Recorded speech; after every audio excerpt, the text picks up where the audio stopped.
mídia do Trump, quer dizer, processando o Alexandre de Moraes por toda a censura, toda a perseguição que ele tentou implementar aqui, o contato que houve entre o Martin De Luca e o Jair Bolsonaro também foi criminalizado, como se isso não fosse legal, o Bolsonaro buscar a orientação de um advogado, o que é um absurdo completo. O Martin De Luca, eu li no Conversa Time lá, não vou ler de novo aqui, emitiu uma nota falando sobre isso. Que história é essa? Quer dizer que agora qualquer político que consultar um estrategista, consultar um advogado, seja ele de onde for, ele vai estar atentando contra a democracia. O que você pode dizer para a gente, como advogado que de toda essa situação que a gente está passando? Tem um ponto que, enquanto você estava falando, eu estava aqui refletindo, né? Por que o devido processo ele é tão importante? Qual que é a relevância de um processo rigoroso, estrito, né, e dividido de maneira a permitir que você corrija uma decisão equivocada de primeira instância por um colegiado de desembargadores, no âmbito estadual ou no âmbito federal? Isso deveria ser o sistema de justiça, ponto final. Primeira instância, segunda instância, tudo dentro do seu estado, onde você pode fiscalizar melhor o promotor, o juiz, onde você pode gerar responsabilização de promotor vagabundo, de juiz delinquente. Só que isso é dentro de um ambiente e de um sistema saudáveis. A gente criou um sistema colapsado em si, ele tinha tudo para colapsar. Ele tinha tudo para colapsar. Porque lá na ponta, dando para o Supremo Tribunal Federal, a gente colocou recurso de habeas corpus, então tudo sobe para o Supremo Tribunal Federal, são 103 mil decisões por ano, pelo menos nesse último ano foi, a média mais ou menos essa. Aí você vê, são 75 mil decisões de habeas corpus. Então, peraí, o nego não consegue ficar decidindo o tempo todo, ele tem que ter uma equipe. Aí você vai ver, cada ministro tem um mini escritório de advocacia, ou até de porte médio, se você olhar a quantidade de gente que trabalha para eles. Aí você fala, não, mas espera aí, é muito poder, segura. Não. Bota a TV Justiça aí para virar palanque dos caras, para egotrip deles. Deixa o cara dar entrevista, deixa dar coletiva de imprensa, deixa falar sobre assuntos políticos, deixa... E os caras vão ganhando força, corpo. Aí você tem 4 ações do controle concentrado de constitucionalidade, a DI, a DC, a DO e a DPF. Sabe o que é a ADO? Ação direta de inconstitucionalidade por omissão. A jurisprudência da ADO mudou magicamente. Antes, o Supremo ele se resumia a decretar a mora do Poder Legislativo de regular determinado assunto previsto na Constituição. Passou a ser. Se eles não decidem, a gente decide provisoriamente até eles decidirem. Quer dizer, foi tudo isso sem accountability, tudo isso sem responsabilização. Foi avançando. O que é a DPF? Princípio da subsidiariedade. Onde não cabem as outras 3, a gente põe a DPF. Põe a DPF. Para falar sobre o quê? O que é preceito fundamental? A Constituição não define. Assim, o que eu estou falando só, e eu não gosto de ficar falando isso desse jeito, porque é juridiquês chato. Mas o fato é o seguinte, a gente criou um sistema sem freio. A gente deu uma nave espacial para o Supremo Tribunal Federal que vai a 103 mil quilômetros por hora. A Suprema Corte dos Estados Unidos anda a 80. Consegue perceber a dimensão de poder, de tamanho? Tudo é concentrado em competência legislativa da União. Tudo se resume a Brasília. O Brasil hoje se resume a Brasília. O Brasil hoje se resume ao Supremo Tribunal Federal. Agora, como que a gente pode achar isso normal? Um bando de não eleito formam uma quadrilha, assaltam o Estado brasileiro, assaltam o Elon Musk. Os caras assaltaram o Elon Musk, colocaram ele no inquérito das milícias digitais.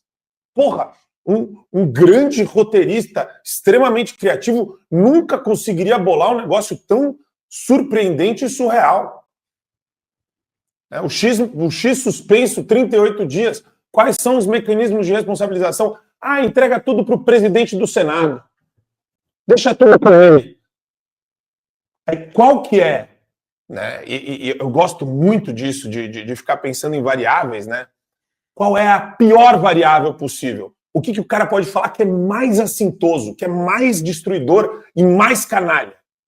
Exatamente o que o Alcolumbre falou. Pode ter, o cara é tão burro, né? Que ele fala assim ainda, pode ter 81 senadores, ele ainda faz a conta, que são a favor, eu não vou passar isso daí. Ou seja, isso é demonstração de arbítrio pura e simples. Da mesma forma que todas as decisões que saem do Supremo não têm lastro jurídico mais.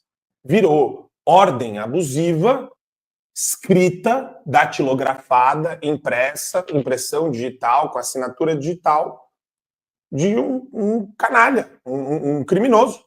Cheio de erro de português, com problema na pontuação, 5 pontos de exclamação, e assim vamos. Eu tenho uma teoria sobre isso aí, o Marcão. Que ele não falou 80 senadores, né? 81. Ele falou 81, ou seja, ainda que ele quisesse pautar, ele não pautaria. São 81 senadores. Para mim, isso daí é a confissão de que, na verdade, quem manda no Senado não é o Senado.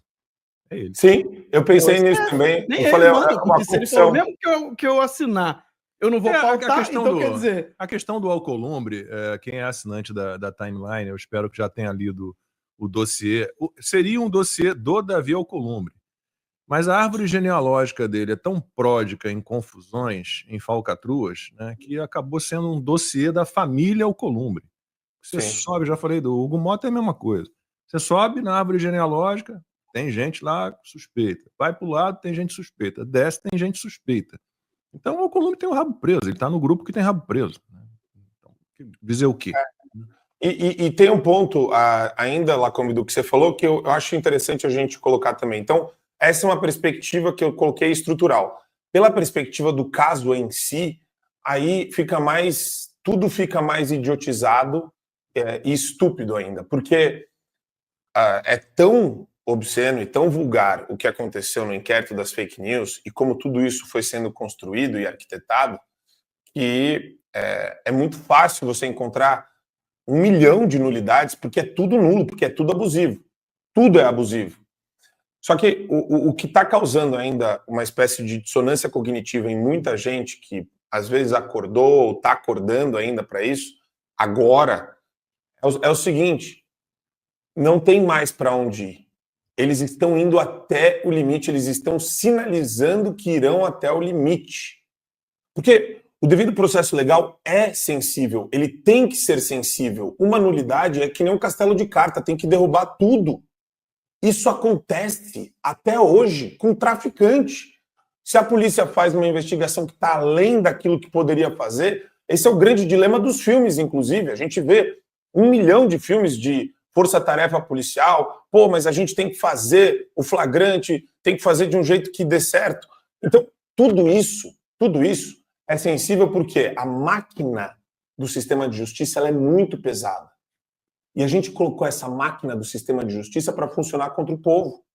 A gente deu todos os instrumentos para o promotor se voltar contra o povo, para o juiz se voltar contra o povo. Só a autoridade, que eu não gosto de autoridade também, não eleita.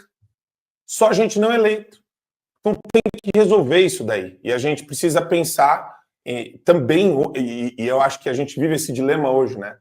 A gente precisa pensar o amanhã e o depois de amanhã sem perder o foco do hoje e das medidas que a gente tem que adotar a curtíssimo prazo. E até complementando, com relação ao dossiê Moraes, eu fiz com o Rodrigo Marcial, hoje ele participou do Show da Manhã, vereador de Curitiba, e eu chamei ele para participar conosco da Frente Parlamentar da Liberdade de Expressão, que eu tive a honra de ser convidado pela Júlia Zanata, deputada federal Júlia Zanata, para tocar com ela. Então, o IFPE, o instituto que eu montei nos Estados Unidos e aqui no Brasil, ele, desde sexta-feira da semana passada, está tocando a Frente Parlamentar e a gente está com, se Deus quiser, várias novidades que surgirão das denúncias e da historiografia que a gente está montando do Alexandre de Moraes.